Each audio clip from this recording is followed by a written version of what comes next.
ဒါကတော့ GNH Football Highlight ပရိသတ်တွေအတွက်စိတ်လှုပ်ရှားစရာအပြည့်နဲ့အပွဲစဉ်တစ်ပုဒ်ဖြစ်တဲ့ Aston Villa နဲ့ Newcastle United တို့ရဲ့ပွဲနှစ်ချုပ်ကိုတင်ဆက်ပေးလိုက်ပါတယ်ဗျာပွဲစကတည်းကနှစ်သင်းစလုံးအပြန်အလှန်ရှိခဲ့ကြပေမဲ့ပွဲအစ14မိနစ်မှာတင် Aston Villa ပရိသတ်တွေအော်ဟစ်လိုက်ရပါတယ်ပွဲကစားချိန်14မိနစ်မှာတင် Villa တို့ Newcastle ခံစစ်ကြောင်းကြတဲ့ကိုဘောလုံးကိုအလိုက်တင်လေးဖြတ်တင်ပေးလိုက်တယ်အဲ့ဒီအချိန်မှာရှေ့တန်းက Tammy Abraham ကလည်းဘောလုံးကိုရင်ဘတ်နဲ့အသာလေးထိန်းပြီးဂိုးသမားမတက်နိုင်တဲ့တောင်ထဲကိုအပိုင်ကန်သွင်းယူသွားခဲ့တာပါဒီလိုနဲ့ပထမပိုင်းမှာအင်ရှင်ဗီလာတို့ကတူးညနဲ့အသာရနေခဲ့တာပေါ့ပထမပိုင်းမိနစ်အပူမှာတော့ဗီလာပရိသတ်တွေရောကစားသမားတွေပါစွန့်သွားစစ်ကစားသမားမာဖီဟာဗီလာခန်းစစ်ကစားသမားတွေကိုကြော်ပြီးဂိုးရှိမှာတယောက်တည်းကြံခဲ့မဲ့အခြေအနေပါဒါကြောင့်တကိုးအတာနဲ့ပွဲကိုထိန်းကစားနိုင်မဲ့အခြေအနေကနေ10ရောက်ထဲဖြစ်သွားရုံတင်မကပဲအမာခံဂိုးသမားကိုပါဆုံးရှုံးလိုက်ရပြီးဒီလိုနဲ့အင်ရှင်ဗီလာတို့ဟာပထမပိုင်းမှာတင်ဂိုးသမားမရှိတော့ပဲ10ရောက်ထဲနဲ့အခက်တွေ့ရမဲ့အခြေအနေကိုပွဲကစားချိန်မိနစ်60ကျော်မှာတော့အီတလီကျယ်ပွင့်ဆန်ဒရိုတိုနာလီကဧရိယာအပြင်ကနေအပိုင်ကန်သွင်းပြီးအရေးကြီးဆုံးခြေပေါက်ကိုရယူပေးခဲ့ပါတယ်အဝေးကနေတိကျပြတ်သားစွာကန်သွင်းယူခဲ့တဲ့ဒီဂိုးက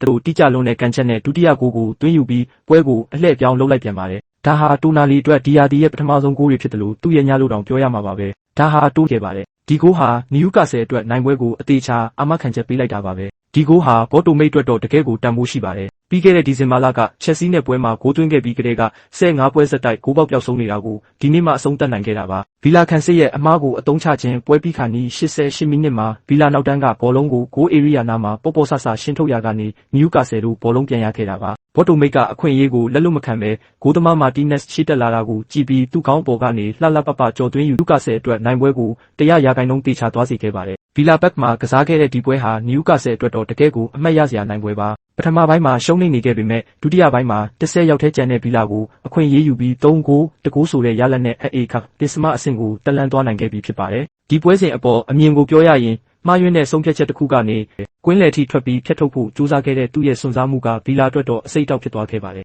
10ရောက်ထဲနဲ့အသင်းကြီးတစ်သင်းကိုတပိုင်းကြော်ကြအောင်ထိန်းဖို့ဆိုတာမဖြစ်နိုင်တဲ့လောက်ခက်ခဲသွားတာပေါ့နယူကာဆယ်ဘက်မှာတော့ဆန်ဒရိုတိုနာလီဟာတကယ်ကိုခါရှိတဲ့ကစားသမားဆိုတာပြသသွားခဲ့ပါတယ်အကြက်တဲဖြစ်နေချိန်မှာအဝေးကန်ချက်တွေနဲ့ပွဲကိုအနိုင်ပိုင်းသွားတာဟာကစားသမားတဦးချင်းစီရဲ့အရေးချင်းကပွဲရလက်ကိုဘယ်လောက်အထိပြောင်းလဲနိုင်လဲဆိုတာကိုသက်သေပြလိုက်တာပါအဝေးကွင်းမှာဥဆောင်ကိုအပေးလိုက်ရပေမဲ့စိတ်တက်မကြပဲအခွင့်အရေးကိုစောင့်ပြီးအတုံးချသွားတာကနယူကာဆယ်အတွက်ချီးကျူးစရာပါဘောတိုမေရဲ့နောက်ဆုံးဂိုးကတော့ဗီလာရဲ့မျှော်လင့်ချက်ကိုအပြီးတိုင်တက်ပစ်လိုက်တာပဲဖြစ်ပါတယ်မိကုန်းချုပ်ရရင်ဗီလာအတွက်ကတော့နှမျောစရာကောင်းတဲ့ပွဲတစ်ပွဲဖြစ်ခဲ့ပြီးနယူကာဆယ်အတွက်ကတော့စူးစီးမှုအားနဲ့အတူFA Cupနောက်တစ်ဆင့်ကိုတက်လှမ်းနိုင်ခဲ့တဲ့အောင်ပွဲပဲဖြစ်ပါတယ်ဗျာ